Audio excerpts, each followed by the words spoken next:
Today we are going to learn about the major and important muscles of the pectoral region, and we are going to learn about these muscles. Those are, this is the pectoralis major, and the underlying one this is, and this is pectoralis minor. We are going to learn about these muscles one by one. Pectoralis major. Pectoralis major is the largest, powerful, fan-shaped muscle in the pectoral region.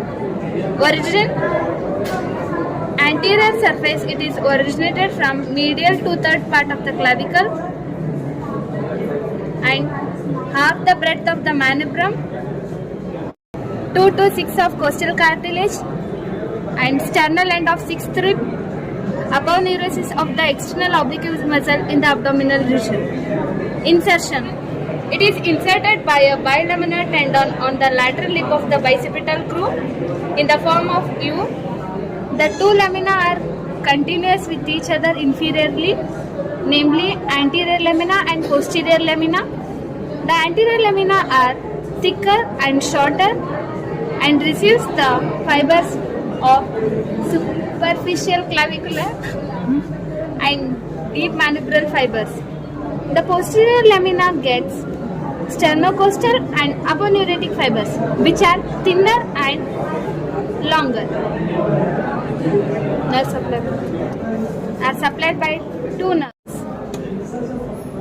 namely the medial pectoral nerve and lateral pectoral nerve. The medial pectoral nerve receives after piercing from the pectoralis minor, and lateral pectoral nerve receives after piercing from the clavipectoral fascia.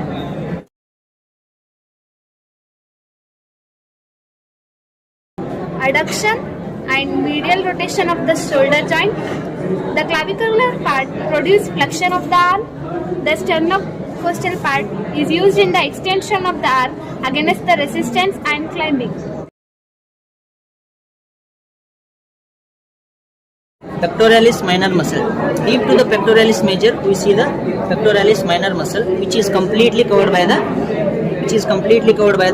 clavipectoral fascia, and it is a small triangular shaped muscle which is deep to the pectoralis major muscle. And when we see the origin of the pectoral minor muscle, it arises from the third, fourth, and fifth ribs nearer to their costal cartilage. And when we see the insertion of the pectoral minor muscle, it is a short and thick tendon which is inserted in the medial border and superior surface of the coracoid process of the scapula.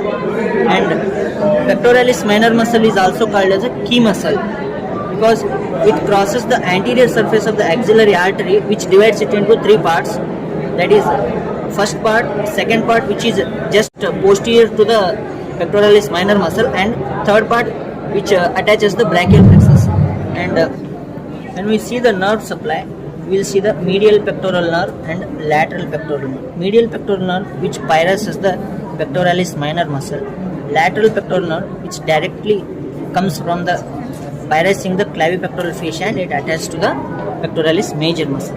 This minor muscle origin may be variable, that is prefixed or postfixed. Prefixed, when we see the condition of prefixed, the origin starts from the second rib to the fifth rib, and when we see the postfixed pectoral origin, pectoralis minor origin, it starts from the fourth rib to the sixth rib. Okay. Then actions. Pectoralis minor muscle, it helps the serratus anterior to protraction of the scapula during punching action, and it also acts as a muscle of respiration which is useful in the forced inspiration.